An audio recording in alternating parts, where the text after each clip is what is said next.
All right, before we go to our next guest, Colonel Rob Maness on direct energy weapons, how these things can be so small and utilized in the U.S. on the ground in somewhere like L.A. and other parts of the country. Don't forget, we're brought to you by you. One way you can support us is by doing what I do each and every day is I take my Gatatana.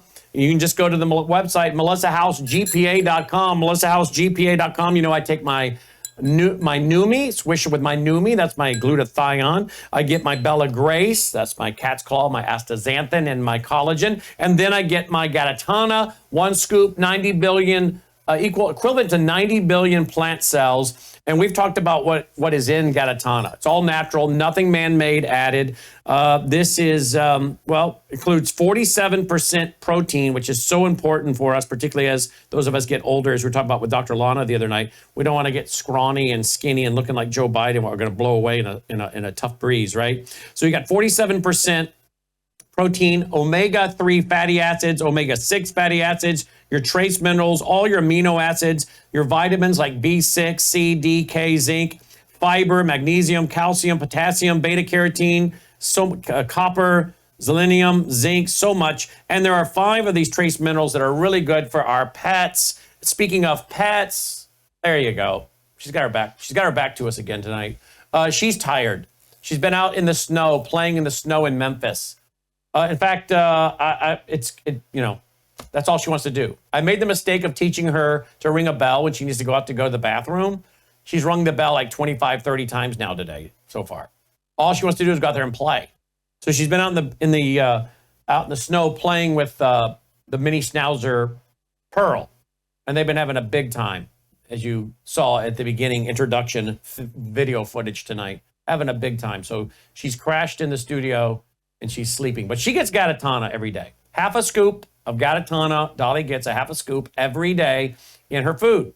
And it includes the 5 trace minerals that pets need as well. So if you go to my computer, looky here, scroll down the page, pets. Remember Binks, the kitty cat that got a tumor, got on the Gatatana, tumor gone. All right, you can get the pet Gatatana, there it is right there. Or you can just order it for yourself and then just give your pet half a scoop. I get a scoop, she gets a half a scoop, all right? So I take it every day. This has got 5 clinical trials behind it. Again, this is legit stuff, folks. Absolutely legit stuff. So there you go, all right? So I drink it every day.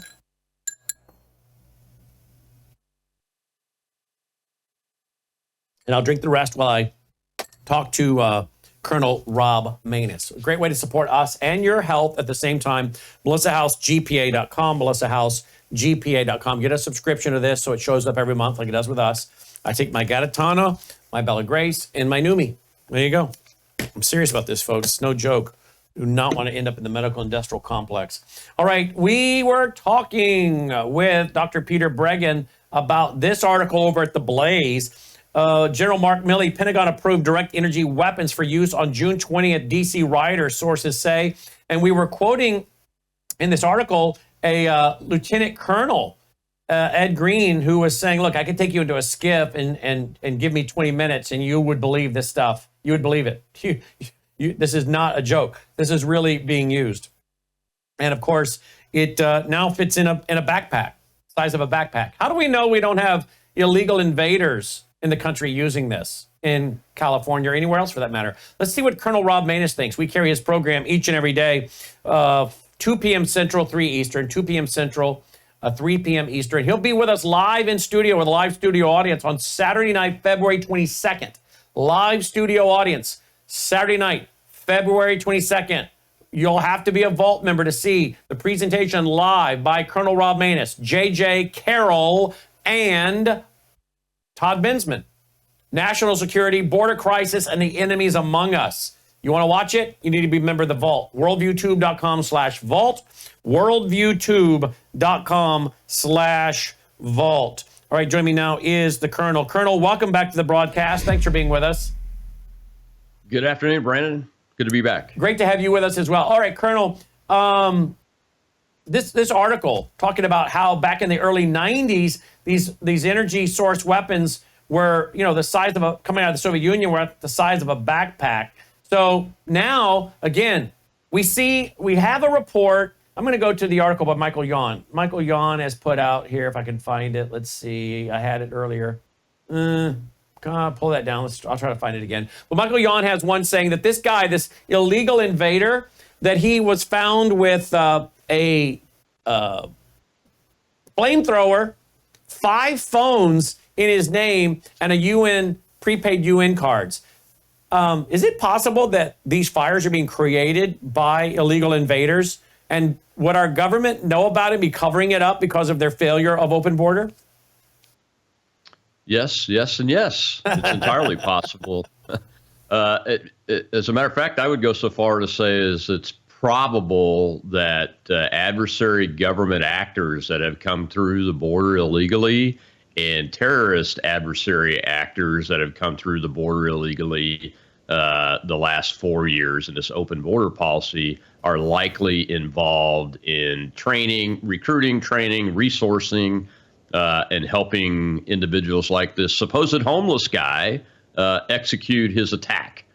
In this case, with a blowtorch or a flamethrower, 5 telephones, it fits the profile of that kind of activity. The New Orleans attacker had multiple computers, multiple phones, had been radicalized in Islam and everything. We know that 1,000 or so terrorists on the watch list have come through the open border, and that type of recruit, they love to get Army soldiers like Mr. Jabbar down in New Orleans to get them to do that, because it makes our challenge very difficult and forces us to look inward. But these fires, the number of fires, the locations is all abnormal. You know, California has wildfires. They have wildfires in populated areas. Absolutely, yes. They do. But the numbers and the frequency over such a short period of time is very, very unusual. Now, we know of at least 2 arrests that I know of, and I think there may have been a 3rd or 4th one today. And all of them that I've seen are being reported as citizens capturing them as eyewitnesses, and then the police showing up later. Obviously, the police are very, very busy, too, along with the fire departments in these affected areas out in California. But absolutely, it's probable that this individual was recruited by either a nation-state adversary actor or a terrorist actor, or some combination of the two. Al-Qaeda, let me put that in. Al-Qaeda to use fire for terrorism. Because I'm pretty sure I have an article on that too. Oh, yeah. Okay, here we go. Homeland Security warns of terrorist wildfire attacks. This is back in 2012. The Federal Bureau of Investigation, Department of Homeland Security, and fusion centers around the country are warning of terrorists interested in using fire as a weapon, particularly in the form of large-scale wildfires near densely populated areas. Hello? The newly released DHS report states that for more than a decade, international terrorist groups and associated individuals have expressed interest in using fire as a tactic against the homeland to cause economic loss, fear, resource depletion, and humanitarian hardship. Yeah. Well, they go. And I think Al-Qaeda. Yeah. Al-Qaeda. Through the law enforcement has been warning of the use of fire as a weapon for years. The recent fervor over wildfires as a potential terrorist tactic is largely due to Inspire magazine, a slick online publication that is reportedly produced by Al-Qaeda in the Arabian Peninsula. And we, by the way, have reported on that magazine with the former DHS officer, Phil Haney, who used to sit at this desk before I think the federal government murdered him. He was supposed to be coming in the next month to film 12 more 30-minute shows. And he was warning about that Inspire magazine. So we know that Al-Qaeda has talked now for the better part of 10 years about using that as a tactic, fire. So, absolutely. And we know that substations out in the mountainous areas, electrical grid substations in the mountainous areas of Southern California and mid-California have been attacked. The ones that I'm knowledgeable of use long-range rifle attacks, but the effect is the same. If you take down the substation, you hurt the power grid and those kind of things. And then there's the Chinese military-age male problem. There are some estimates that put those numbers that have come through the southern border and by other means illegally under Biden to being upwards of 100,000 Chinese military-age males.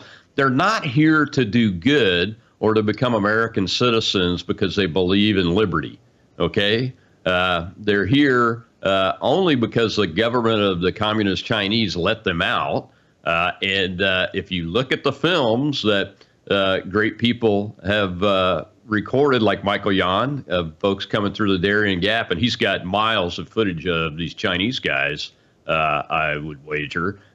They all have backpacks, and none of those backpacks get searched when those people come through the southern border illegally and are gotaways, and they're not being monitored and tracked by the United States government.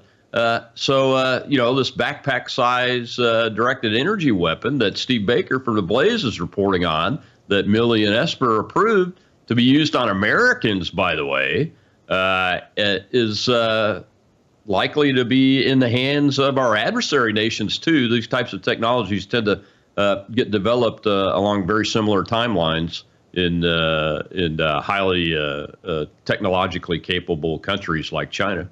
Wow. Michael Yan tweeted, I've been communicating with him today. He said, this is a big war. This is a tweet from today. This is a big war, the biggest ever, extending from undersea cables into space.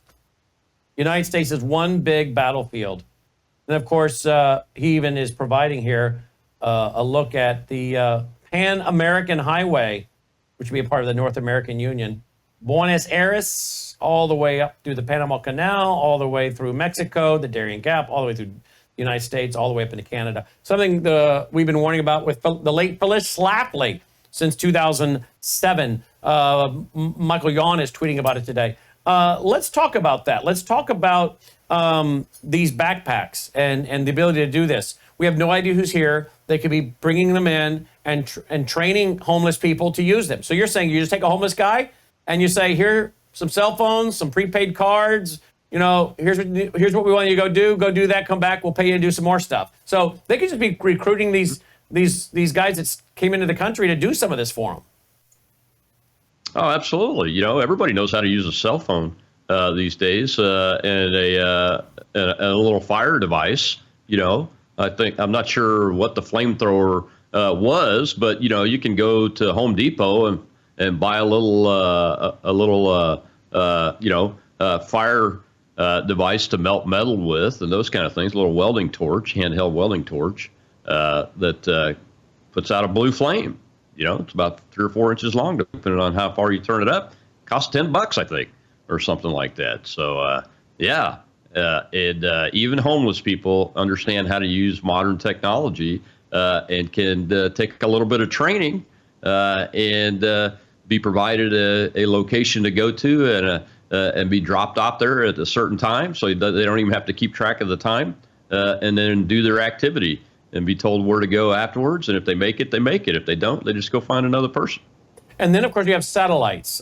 Take a look at this. This is, I found today in my research, this is from the Accelerating the Development of Directed Energy Weapons. And by the way, it comes from the NATO Science and Technology Organization. Just listen to a little bit of this. We are sitting on a diamond, so let's speed up the pace.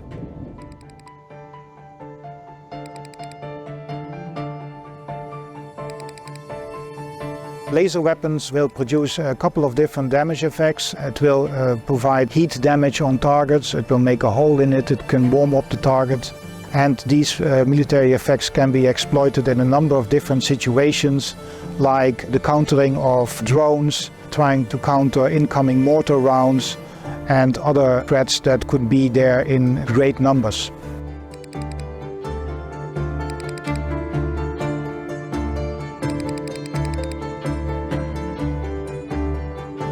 There are several countries that have been developing the directed energy technologies for many years. Okay, let's stop right there. China, Russia, Germany, Turkey, Israel, France, United Kingdom, Canada, South Korea, Australia, Japan.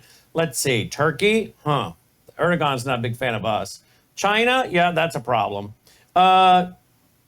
I mean, how do we know that we're not seeing energy weapons being used by satellites? That technology is available, is it not? And number two, Dr. Peter Vincent-Pry, the former CIA analyst, sat at this desk for many years, telling us that there are 2 satellites by North Korea that go over the country of the United States of America every day. Yeah, there are lasers that are capable of being mounted on orbit on satellites with the power supplies large enough to conduct that type of activity and achieve the effects that were just described in that short video. There certainly are. Yeah. All right. Let's go a little bit more on that, just for FYI. Here we go. Other countries are not in the development, but they will be faced with the directed energy systems when they are conducting joint operations. So what we want to do is to make sure that the developing countries and the countries that are actually going to use the capabilities come together under a same understanding of what the capability can bring for their future operations. What you see here is that we are setting up an atmospheric laser propagation trial. The trial will show us the performance of the laser, which is an important evidence for the capability offered by lasers. We are working together with the TNO team from the Netherlands to characterize laser effects over the sea. We have systems for characterizing the rain, the visibility, the optical turbulence effects, and in the tent we have a camera system to get the reflections from the laser beam on the target. Yeah, well, this stuff, you know, the way we're going to have war and warfare is going to just blow our minds, is it not, Colonel? What's coming and what's already here, but yeah, what's to come? It is, and quite honestly, the United States isn't far enough along on this. You know, laser capabilities are great defensive weapons against these optical drones, even if they're infrared capable, night capable, radar capable drones, and we're not far enough along in getting this stuff not just developed, but fielded in large enough numbers to be able to defend ourselves adequately, number one. And number two, why are we using this type of weaponry on our own people? Now, there are different types of directed energy weapons, you know, acoustic, microwave, electromagnetic radiation, lasers, obviously, and those kind of things. And they all have different levels of effects. And some of them are designed for crowd control, riot control, and those kinds of activities. But that's a really big step to authorize them to use, the military to use those, even if they're put in the hands of law enforcement, on the American people. Mm-hmm. Here's another video. It's kind of interesting. Watch this. For many, many years now, militaries have been relying on these same basic families of systems for a lot of their offensive firepower. Projectiles, whether they be bombs, bullets or missiles, have improved significantly. Whether that's meant becoming longer ranged, more agile, more precise, more destructive, or just safer to store. And for the most part, they very much do the jobs they were designed to do. But just because nations have a system that works doesn't mean it works perfectly or they aren't looking for something better. For decades now, the military pursuit of a new generation of destructive, responsive, and potentially more affordable weapon systems has led governments to plough billions of dollars into researching what, to the public at least, might seem like sci-fi next-generation technologies. These are directed energy weapons, most commonly lasers and high-powered microwaves. On paper, these technologies have enormous potential advantages over more conventional weapons. But with years of development and research having yielded only a handful of operational systems, there's probably value in asking the question, where do directed energy weapons sit on the spectrum between the future of weapons development and expensive science project? And as they do begin to be fielded in greater numbers, how should we expect militaries to use them? So to do that, we're going to follow a pretty familiar pattern, starting with the history of directed energy weapons,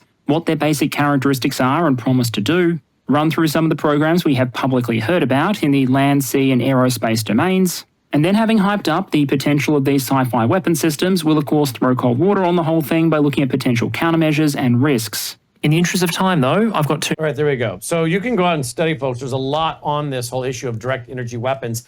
And of course, you know, we had on tonight Peter Brannon. He and his wife had just finished this article, LA fires clear the way for smart LA 2028 and 2028 LA Olympics. So they had their plan. They rolled their plan out in December of 2020. December of 2020, they laid the whole thing out.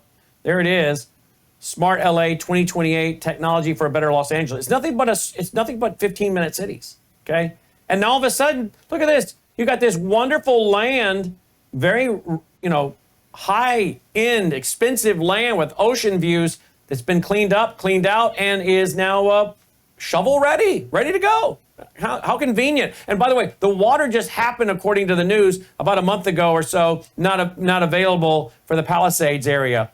Wait a minute. And then about a month ago, they canceled their insurance. 3 months ago, they canceled insurance on people. I mean, the whole thing, the timing is just suspect to me. Yeah, and they've written codes that wait till these homeowners try to get permits to rebuild their homes. They've got a rude awakening coming because they've been voting for these policies to be put into the building codes for decades now. And they're going to find that it's extremely expensive and arduous to rebuild what they had. And I hope that they have a get mad moment and stop electing people that have put citizens like them in danger through these really bad policies. Yeah, and a lot of those people are just going to sell their lots off and be done. Yeah, they will. This plan in LA, components of a digital and connected Los Angeles, smart city infrastructure, smart city data tools, smart city digital services, smart city connectivity, smart city governance. No, there's nothing smart about the city governance. Okay.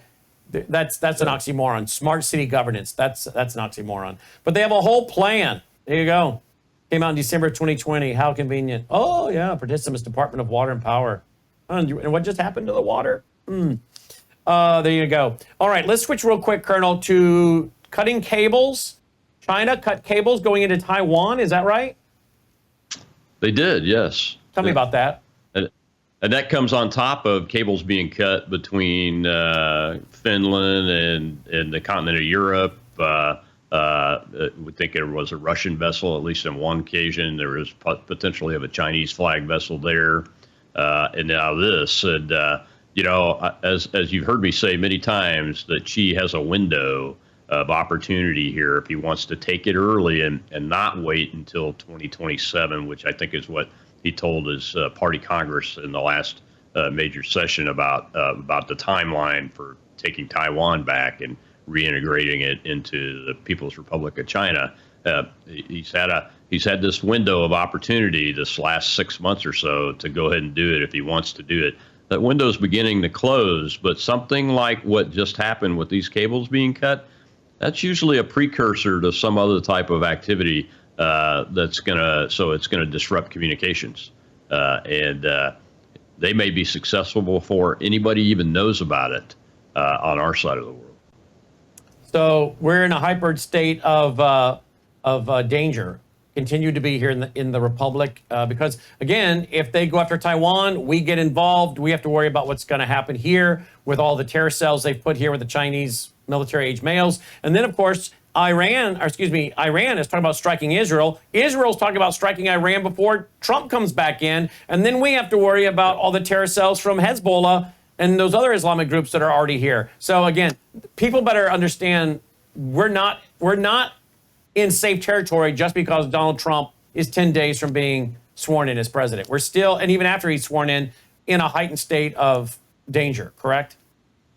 Oh, absolutely. If Xi decides to go after Taiwan, regardless of the timing, this type of activity you're seeing over since November 5th, especially, that's nothing compared to what they're capable of doing because we've allowed all of these resources to be placed on our soil and not be monitored and tracked. Because no matter how good we are, we've got our FBI running after MAGA grandma still from 4 years ago. Literally, they are. I know. They really are. The judicial system is still going after people. You saw President Trump in that worthless trial with that worthless judge that should be impeached and then charged with disruption of the judicial system, whatever that law is. We've got to figure out how to punish these people and hold them accountable because today was a dark day for the United States. But all of these situations and occurrences and events continue to build. As you notice, they get more and more of them over larger areas as time goes on. It'd be very easy for Xi to activate his Chinese military-age males resources and multiply what's happening, what you see happening in Southern California today by a factor of 100 overnight. So you're saying we could see what we're seeing in LA happening in 100 cities nationwide? Oh, absolutely. Absolutely. Easily. It might not be fires, might be going after the grid, water supply, that kind of thing. All right, you're going to be with us in town Saturday night, February 22nd. You'll be with us, J.J. Carroll, Todd Bensman. It's for premium members only, worldviewtube.com/vault to join. At Saturday night, February 22nd. We have a theater rented in town, live studio audience. But to watch it, you're going to have to be a Vault member. It's one of the premiums we're offering to people that join the Vault, because we want to find a way of thanking you for supporting us, because this is one of the ways we get funding, and this is over 2 decades of our content in there. I was talking to my IT guy today. Colonel, I don't know if I've told you this or not. Stop me if I have, but we're taking now I've been doing this 35 years this year. We're taking all of my books, all my articles, all my ebooks, all my thousands, tens of thousands now we have of radio shows and TV shows. There's actually over 20,000 TV shows and radio shows with all the shows I've done, and then people like you and all the other hosts I've had for years. That's all, as we speak, being dumped into an AI server that is quarantined so that it's not being dirtied up with any of the other propaganda, lies, and garbage out there. It's a quarantine safe, our own clean AI servers. And it is transcribing every radio show, every TV show, every conference DVD, every conference keynote address we've ever done, every book is all being dumped in there. Then you're here in the next few weeks, people will be able to start asking it questions and it will spit out. Tell me about directed energy weapons. Boom. And it'll pop up the text of everything we've been saying and give them an answer, or other shows that we have. Then the next stage, it will actually be a voice that begins to tell me about directed energy weapons. They won't have to read. It'll be a voice that takes our data from our database and begins to tell them about directed energy weapons. Then it'll go where it actually grabs the segment we just did on directed energy weapons and play that segment for them. Or if it's audio from radio, it'll go into the file that's timestamped and pull out maybe someone like Bill Haney or the late Dr. Peter Vincent Pry talking about the nuclear triad. It'll pull out audio clips of him, listen to what Dr. Pry said, in the date, boom, and you'll get a 2-minute clip of in his voice, Peter Pry. What we're talking about here is gonna open up our database of 35 years and give us access to study and learn and remember and connect dots like we've never done before. What are your thoughts?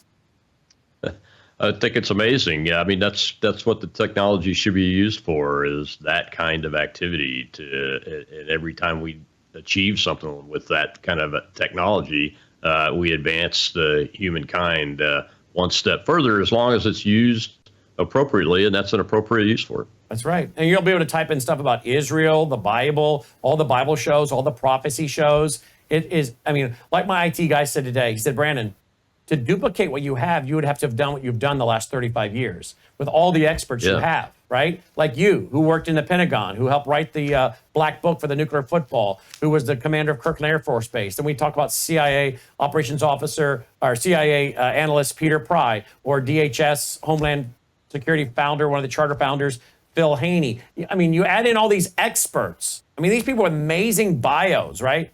And they're tons of interviews and shows. And now that is all available as a powerful database. And my IT guy was saying, you can't duplicate your one-of-a-kind library unless you spend 35 years interviewing all the people that you've interviewed and writing all the articles and books and documentaries and conferences you've held.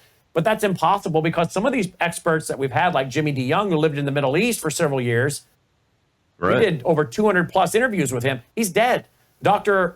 John Whitcomb, Dr. Pry. He died at 100. And we did over 101 hours with him shooting Bible questions that Dr. John Whitcomb, one of the most respected Bible theologians. He actually was a soldier in the Battle of the Bulge. He actually met Albert Einstein. We have 101 hours with him just shooting Bible questions at him, that this AI will now go grab it and answer people's questions. Again, and you said, like Dr. Pry, he's gone.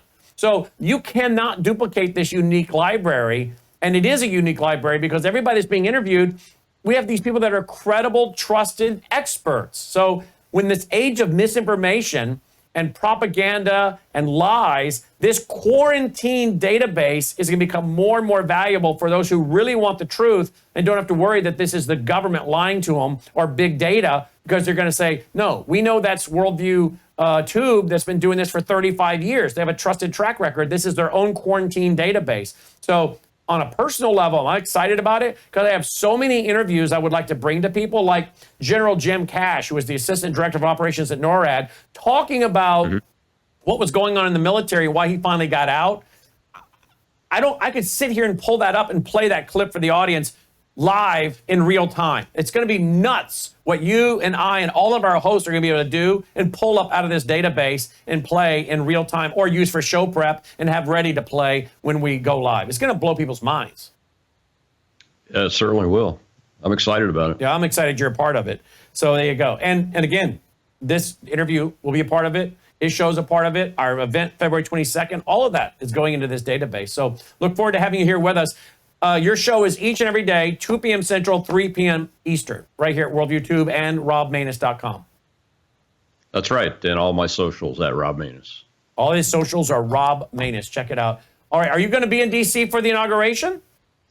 I am going to be in D.C. for the inauguration. So. All right. You want to do some reporting for us while you're there?